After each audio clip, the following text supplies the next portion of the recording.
பொதுவாக ராகு கேது லக்னத்தில் இருந்தாங்கன்னா திருமண தடைன்னு சொல்லுவாங்க. அதெல்லாம் கிடையாது. ராகு கேது அப்படிங்கிறது தான் திருமணத்தை நடத்தி வைக்கக்கூடிய ஒரு கிரகமாக இருக்கும். லாஸ்ட் 1.5 வருஷத்துக்குள்ள அந்த வாய்ப்பை இந்த ராகு கேது கொடுத்துருப்பாரானா கண்டிப்பாக கொடுப்பாரு. தற்போதும் அதே வாய்ப்புங்கிறது இந்த கிரகம் கொடுக்குமானா கண்டிப்பாக கொடுக்கும் அப்படிங்கிறது தான் அவங்களுக்கு நம்ம சொன்ன பலன் அப்படிங்கிறது.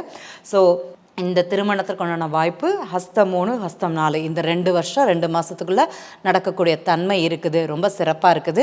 நடத்தி வைங்க அப்படிங்கிறது தான் அவர்கள் தாயார்களிடம் கூறிய பதில் அப்படிங்கிறத இந்த இடத்துல பதிவு பண்ணிக்கிறேன். சரி, இங்கே இப்படி இருக்கும்போது 8ஆம் அதிபதி 5ல் இருக்குது. ஏதாட்டி ஒரு பிரச்சனைகள் வருமா அந்த பையனுக்கு? ஆல்ரெடி மனக்குழப்பங்கிறது அங்கே இருந்துகிட்டே இருக்குது. அப்போ ஏதாட்டி பரிகாரம் பண்ணணுமா அவங்களுக்கு அப்படின்னு தான் ஒரு கேள்வி கேட்டாங்க.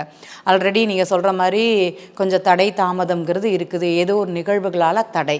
அப்போ பரிகாரம் என்ன செய்யலான்னு பார்த்தீங்கன்னா, இந்த ஹஸ்த நட்சத்திரம் 3ஆம் பாதம் போகும்போது இவங்க எந்த வழிபாடு பண்ணலாம் அப்படிங்கிறத அவங்களுக்கு சொன்னோம்.